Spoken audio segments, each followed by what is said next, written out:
What's up, guys? It's Caliber here. And the Beast.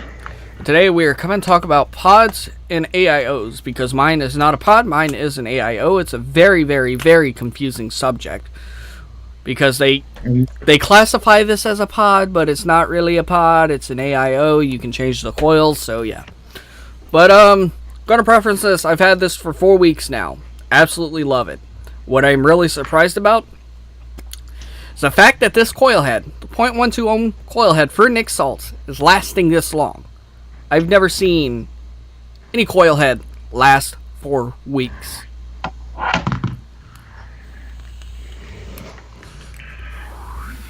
Now, I'll say this is getting into pod systems. A lot of people say it's expensive in the long run, depending on what pod system you get. If you get like a Joule, yeah, it is expensive in the long run, but something like this guy, this is not a pod, this is an AIO, but something like this guy or the Boulder Rock, which is $13, Beast. Yeah, it's $13 for that. Yeah, so something like that, and you said it was $9 for a pack of 3 pods. Yes. $9 for a pack of 3 pods. In the long run, it'll still be expensive, not nearly as much, but the amount of juice that you go through with these is fucking crazy. Same bottle of juice that I bought 4 weeks ago alongside this. And I've just now gotten to there. Which is crazy. But, no, it's definitely a good value. I absolutely love it. And I can get about a day's worth of battery life out of this, depending on how I'm hitting it. If I'm not hitting it as much, like I'll hit it more whenever I'm playing like PlayStation or something, or when I'm playing PlayStation, because that's literally all I play now. So I'll hit it more when because I need the nicotine high to help me focus, because it's a stimulant. And that's one of the reasons why I always use smokeless tobacco when I was playing Xbox, is because the nicotine high that I get from it helps me focus. Seems crazy, but nicotine is about the same as caffeine, give or take. But no, but if I'm sitting here, you guys notice I don't hit it as nearly as much as whenever I'm playing Call of Duty Zombies or something.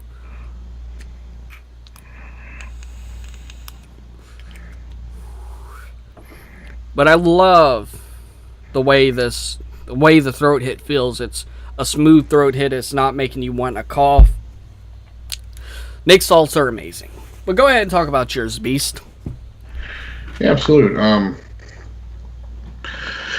you said, mine's a actual pod system coil right there. Inside, can't change it. Fill hole, it's all in one. And you can get a 3-pack for $9. This one's all one, so you got the charging port like that, and just plug it in the USB. $13 really can't beat it. I'm still rocking the same pod, so I'm assuming pods across the board just have better lifespans so far that I've noticed. Yeah, well, I mean, this isn't really a pod.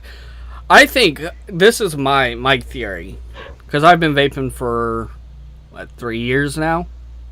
2-3 years, something like that.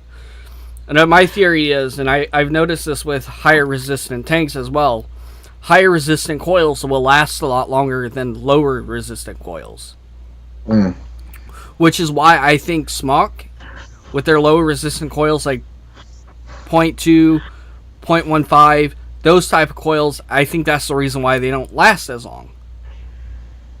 And it's also because they overstuff the shit out of their coil heads. Let's all be honest here. Right. But I find anything sub-ohm, even this, you have to change your cotton a lot more frequently than you would with a higher resistant coil. Now, I haven't completely tested that theory. I do, however, have a higher resistant build. I actually built a, let me find it. It's somewhere's around here. Go ahead and talk some more. Where is it? Yeah, absolutely.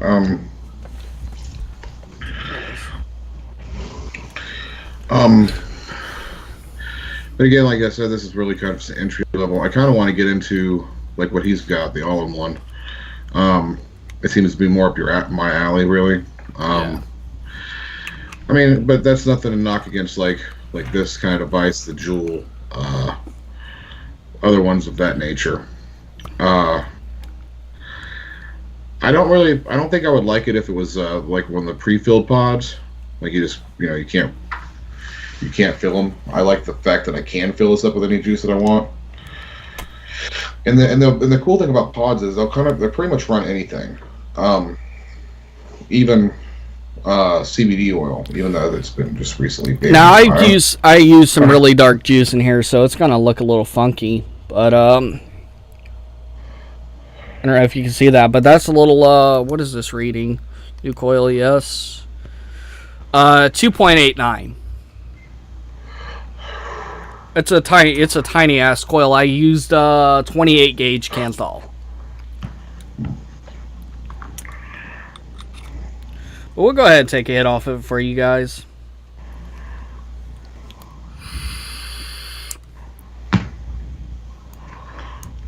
Ah, I see. We're gonna have to switch to a different mod. Oh. Saying hi, Atomizer. That is so fucking stupid. What mod could I use that has a high resistant range?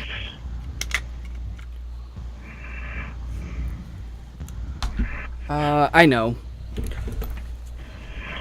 I want to say this has a pretty high resistant range. I know it has a pretty low resistant range. I think it's like 0.1. That's low to me.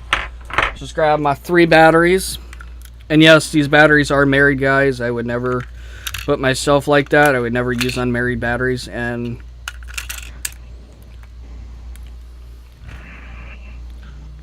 alright.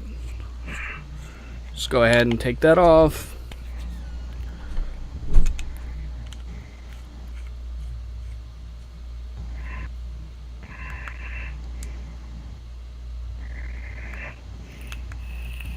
Ah, yes, this hits it. This will fire it no problem. Mm-hmm.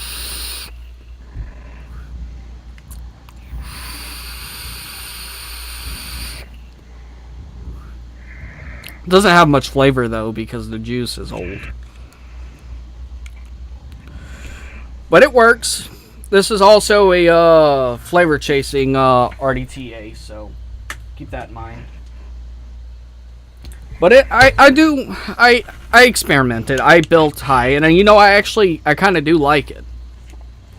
It's not as warm as a dual coil building really low, but I like it. Put this back up there. Throw this back on here. So, I guess we're done with the pod section, aren't we? Right. Oh, I'm asking. Right. Yeah, we are. Alright, so I wanna dig up some bones, because I know we had made several videos bashing Voopoo, and I obviously have a Voopoo drag over here. I thought about what I said in that video, and I jumped the gun. I think we both did. Yeah. We didn't have all the facts. And as I watched more videos and heard more people talking about it, instead of just believing Tony B right off the bat, I started to realize that he may have lied about some stuff, like the whole Voopoo was coming out with a mod that was going to compete with the Vandy Vape Pulse 80 watt. That never happened. That came directly from Tony's mouth. They said the reason they pulled out, was because that Voopoo was supposedly developing a Squonk mod that was going to compete with the Pulse 80 watt. Never happened. Right. So I think we jumped the gun on that one. And here's the funny thing about it. When we see... Now you could consider this manipulation. But when we see a higher authority in the YouTube community, like Tony B and the vaping community, mm-hmm. when he says something about a company, we automatically believe him. Right. I mean, it's something that we're all going to band together with our fellow YouTubers, I guess is the best way we could put it. At least you want to. Which Tony B, a lot of people see him as one of the pioneers in the community. He's one of the original OG guys. Right. A lot of big YouTubers like Rip Trip. Well, I don't know too much about Rip Trippers. We're not going to get started on that. But the Vaping Bogan, Vaping Fagan, just a lot of those guys. They look up to Tony B. A lot of people look up to Tony B. But honestly, hearing that and then seeing something else and then just compiling shit together, like shit doesn't add up, and now I feel manipulated. Right. Because, fact, he didn't have evidence to support his claims. Fact, there was no contract agreement. There was no agreement on how many chips were actually being sold. I mean, Right. he tried to claim that there was, but we can't go off his word. Now, am I saying fuck Tony B? Love Vupu? No, I'm not saying that at all. But I think as individuals, we need to start thinking more for ourselves, compiling information, looking at both sides of the story, and then make our decisions from there. And then we can be like, oh, hey, this shit doesn't add up, or that shit doesn't add up, or this kind of makes sense, that kind of makes sense. We shouldn't rely on YouTubers to provide us information. We need to gather it ourselves. Right. At least there was a couple smart YouTubers, or I call ourselves YouTubers. I'm not really a YouTuber. I'm just a guy who makes YouTube videos. That's essentially what we are. We're just guys who... Oh, yeah. To me, to be considered a YouTuber, you have to have some following. You have to have some voice in the community. And, well, I don't have a fucking voice. I may have 317 subscribers, but that's about it. Right. Understandable. So... But I've seen a lot of other people on YouTube who actually made up their own thoughts while this shit was going down. It's like, those people did the smart thing. They didn't believe what he said. They did their own research. Yep. I love the Pulse 80 watt. I really do. But next time something like this happens, I'm going to look at both sides of the story. And I'm going to form an opinion for myself and not jump on the fucking bandwagon of being like, oh, well, fuck this company, this guy is right. No, that shouldn't be how it is. Right. We have these for a reason. Some people fail to use them. I was one of those people who failed to use my own brain. I jumped on the bandwagon, and now that I realize shit wasn't actually what it was, now I feel manipulated. So... Although I would like, enough about that, one more topic. I actually have a little review for you guys. Because I've had this guy for, guess what, a week now. A little over a week, actually. Let me see. Let's see. I love the Royal Hunter X, by the way. It's been a really good RDA. My internet's being slow. Tally it up. Even if it's not a week, it's still enough time to do a review on it. So first off, we're going to go ahead and show the deck, because I didn't really talk too much, I don't think, about the deck. And I think Beast likes this concept. It's a dual post. Has 4 holes, as well as clamps. Now tell me if that is an innovation at its finest. To me, I like that. I like it a lot. Because it gives... I can build clamps. It's a little bit tricky for me, but I can build clamp style decks. I mean, I have a Goon clone. I find out it was a clone. I don't know what the fuck that was. But I can build them. I prefer not to build them. I prefer easier stuff. Because, honestly, when you're teaching somebody how to build... I know Beast has watched me countless of times. Watch me build. I taught him over the internet. If we want to do, is that the right way to say it? I kind of taught you over the internet before you even got an RDA or anything like that. So I taught Beast how to build, and I always started off with simple shit. I usually use something with a velocity style deck because I'm gonna say this, those are the easiest fucking things to learn how to build on. Easiest. Second easiest is something like this. Has got that style. Or Pull out the Twisted Messes because that was a pretty easy RDA to build on. This is a little cramped though. Look how cramped that is. Look, he's a tiny little fucker. God, that is some nasty ass coils. But these are also easy to build on. Now, honestly,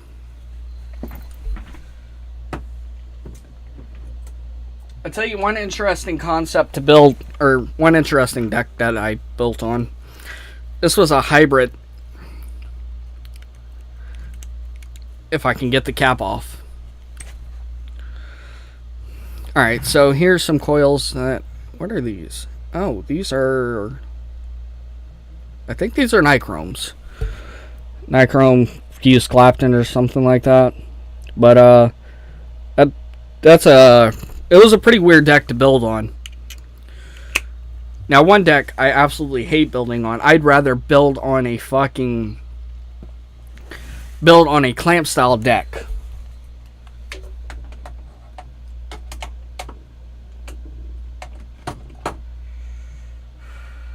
Let me see if I can find it. Oh, it's over here. One deck I absolutely hated building on was this fucking monstrosity.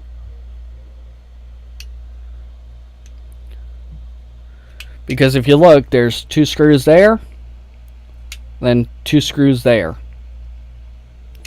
So this was a pain. This one was a pain in the ass to build on. Vape's great, over squonkable, over drippable. It sucks. I like the flavor it gives, but it sucks. If you want to attempt to build on that, by all means, go ahead. I have to say I wouldn't recommend it. I can't recommend it. It's just, it's a flawed design.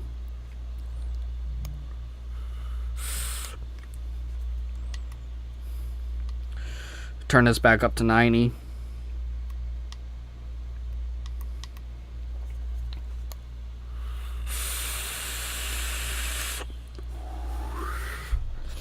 But, no, definitely, what was I talking about?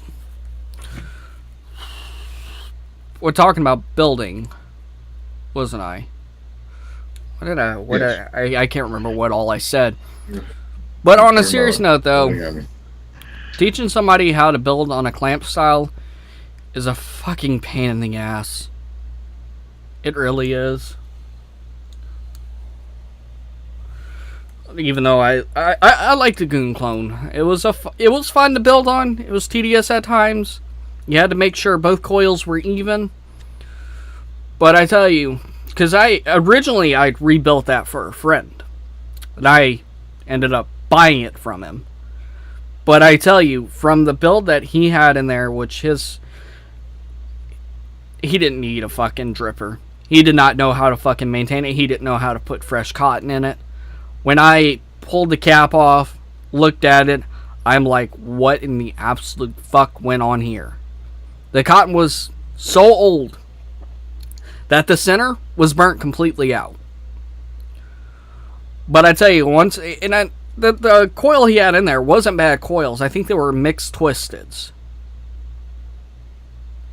Either twisted coils or something else. They weren't bad coils. But I decided to go ahead and put a decent Kanthal build in there for him that was relatively low. But once I hit off of it, like, I gotta have you.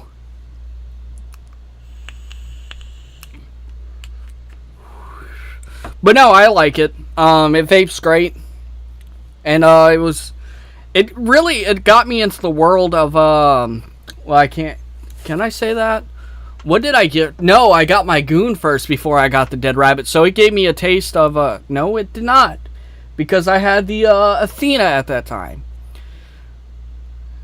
The Athena is what got me into the world of 810. So now what you'll see me do is if I'm using one RDA that takes an 810, I'll fucking swap drip tips around. And now I'm confused on which drip tip actually goes with which mod or which RDA. But 810s are fucking amazing. I like them. The only I was doing a review on this and then I got sidetracked and started talking about building. But this is the best of both worlds. It has clamps and it has the normal 4-post. Or it's 2 posts with 4 holes. So, or 2 post, 4 post. No, it'd be 4 post would actually be. Well, I guess it would be a 4 post. I don't really fucking know. The only downfall is not 810. That is a fucking big ass drip tip. It's not 810. It is some weird ass fucking shit. I think I talked about this already. But seriously though, start using 810. It's a fucking pain in the ass trying to find drip tips for this. Even though this drip tip is a little dirty. But it looks nice. The color looks nice. It's kind of a dark purple.